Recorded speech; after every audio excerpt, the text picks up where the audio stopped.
Hello everyone, I'm Pratyush and you're watching PK Hub. In this video, we're diving deep into the financial aspects of starting up an agency. This is a short snippet of the whole podcast, which you can find the link in the description below. But without any further ado, let's get into it.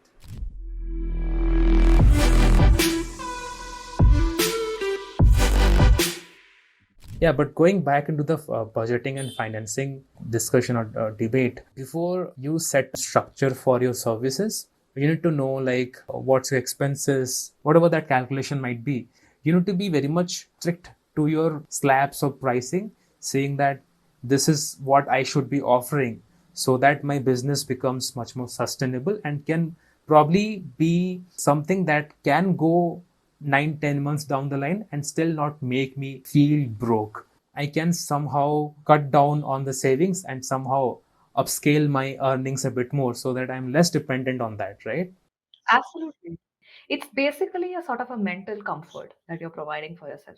If I did not have earn even a penny in 10 months, I'll be absolutely fine. Now let me look for this high ticket clients who to whom I can serve. So you are completely eliminating all the fears, you're eliminating all the red flag clients who are trying to get you to do a cheaper work, right?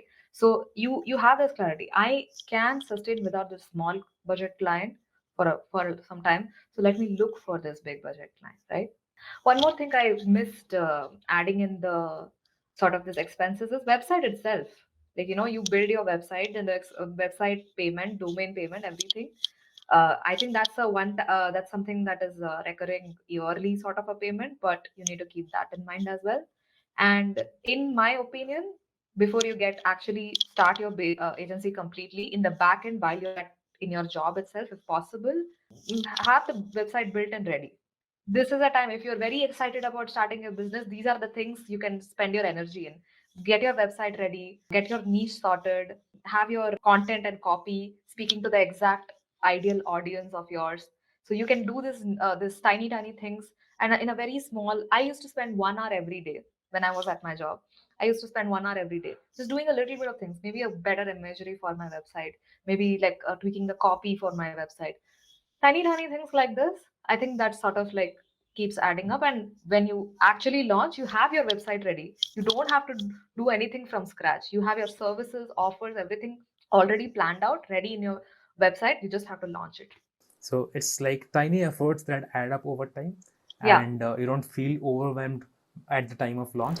As you have discussed about building a personal brand and what level of importance it plays to establish your presence in the space, I feel like there are strategies that you have to adapt in order to make yourself presented properly in front of your target audience, right? And the success rate of every other agency or every other designer very much relies on their ability to market their services. Personal branding plays a huge role into making that happen. What are the things that go into establishing a successful personal brand? You have to be very authentic. You have to be very real, because internet right now can smell overconfident facade that you have in your face when you're actually not that much of an expert. People can smell it now. So you have to be absolutely real and who you are and what kind of person you are.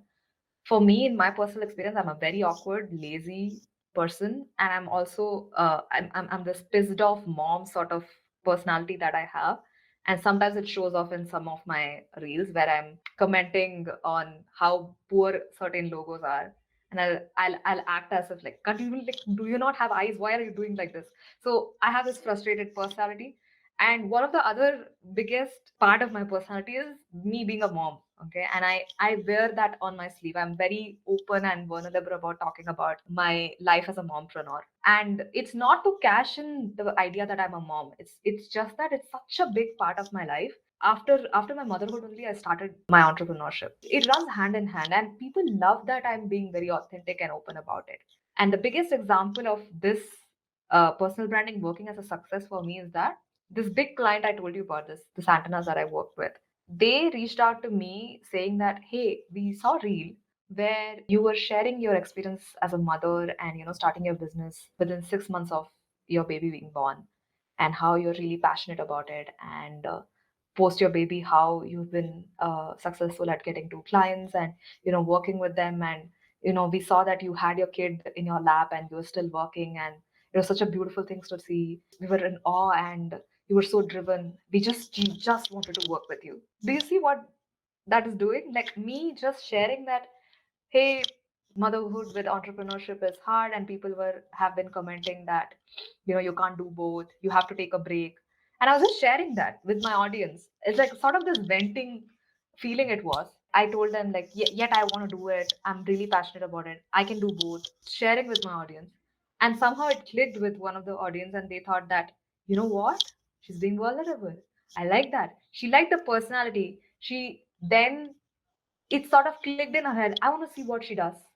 I really want to see what she does. And then they go onto your profile and they see what you do. And they're like, fantastic. This is something I wanted. This is something I need. Let's just do it.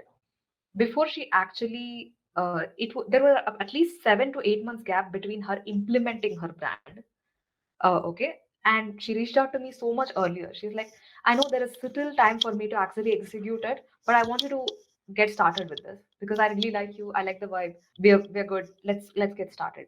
And that was such a like a game changer moment for me.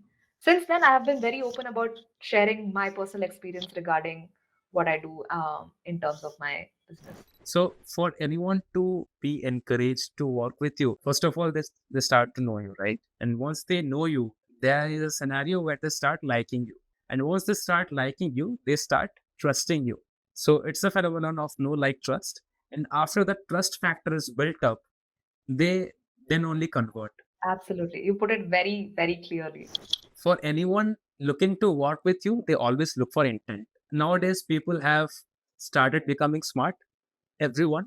For them to judge someone whether they are the right fit for their business or not, they start smelling their intent. Once they feel like this person's intent is not negative, or this is someone who is looking to genuinely help us out throughout the business, I think that is a green flag that we should chase. I think there's a simple formula for this. Instead of saying this is what you should do, there are shorts and reels that start like that. This is what you need to do. This is what you should do. Maybe start like this is what I did.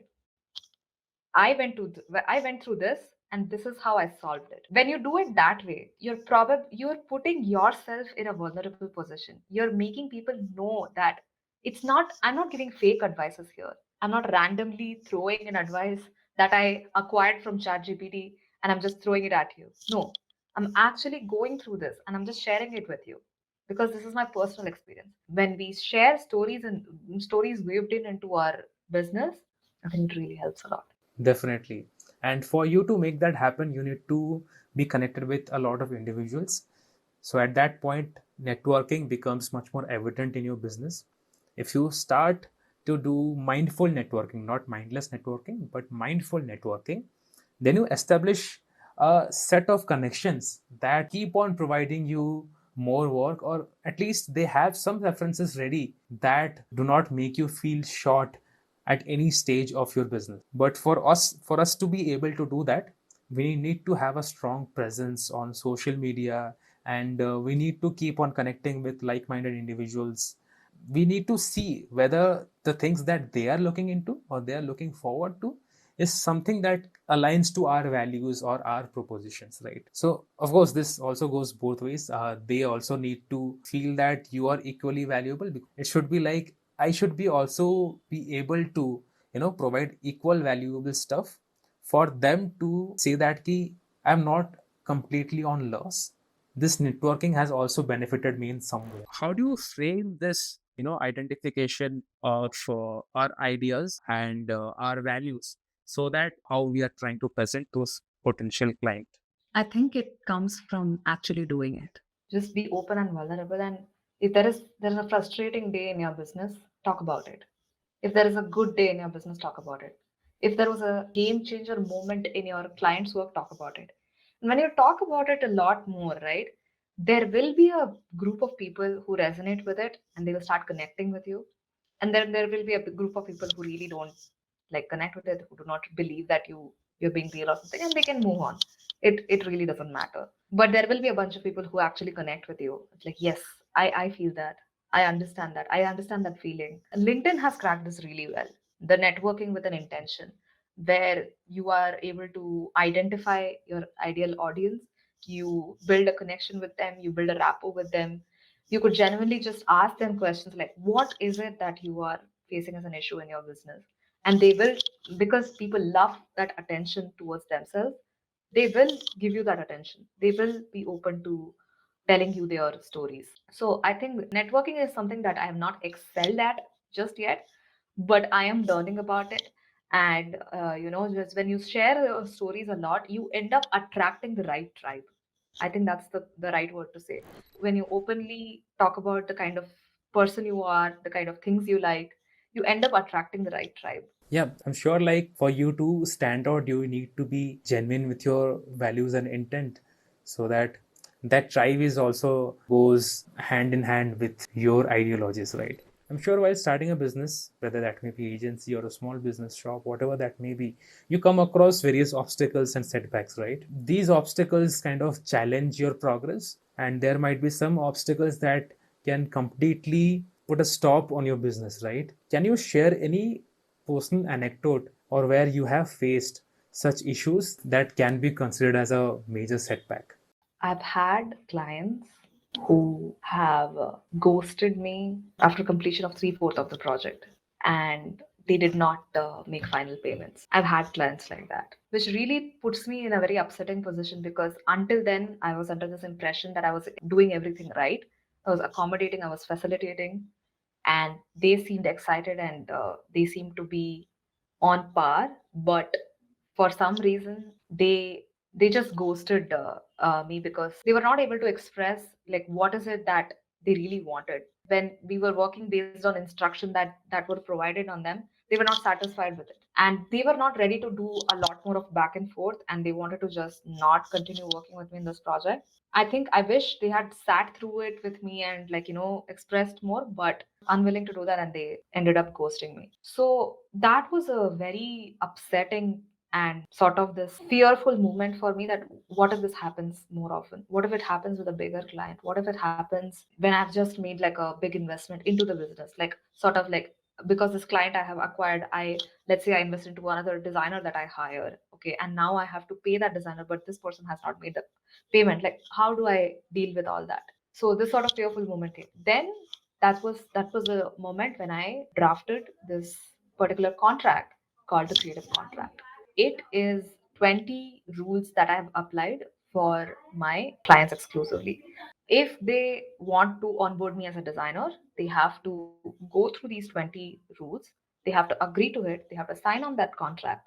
And only then I onboard them as my client, along with an advance payment. Of course, I encourage all designers to get an advance payment. Please don't start, don't even pick up the pen without getting that advance payment. That sort of put an end to me dealing with red flag clients altogether. I have not faced a single bad client after that, because the rules that I put into this particular contract were very reasonable, very efficient, and also very useful for the client themselves. Like, I would say that if there's a delay of more than 3 days into a feedback, there is this X payment. If there is more than 2 rounds of revision, there is this X payment. And they just realize that this is sort of like in a systematic business, which is delivering you concrete results. These sort of rules are necessary for us to get a fast turnover. Okay. So the clients also do not want to drag the project. They just want to get the work done. And we also want to have a smooth relationship with them. So before even starting, if you put forward the most uncomfortable portion of the engagement, which is you have to make an advance payment, there is three portions of installment of payment. You cannot. We provide 3 rounds of free revision. After that, each revision will cost this much, and every sort of these clauses, if you put in front of them and if they're okay with that and if they sign it, then you can move forward. And you also have to state all the consequences that happen when I happen if the client does not follow it. The work comes to an abrupt end. Okay, that's the maximum power you hold in the project. Like, if you do not follow these rules, we will not be delivering the end result for you. That's as simple as that. Once I was able to efficiently do that, I released this product for the rest of the designers, because I think this is such a painful moment for a lot of designers. I do not want them to go through that. I want them to respect themselves. I want them to be comfortable and confident about their business. So for that reason, I released creative contract for everyone. It is available on my website. People can buy it. I've got a few testimonials from designers. They were like, "This is a game changer. I have not had to deal with a bad client," and they actually thought I was really professional when I set up these contract in front of them. And it is a template, so you can customize it to match your own branding. So those are the advantages that I've added into the product. So for someone who is looking into making their proposals a bit more structured, this is the contract that they should be looking forward to. Thank you so much for sticking to the end. I hope you found these tips helpful. Make sure to check out our socials down in the description, and I'll catch you in the next one. Till then, take care.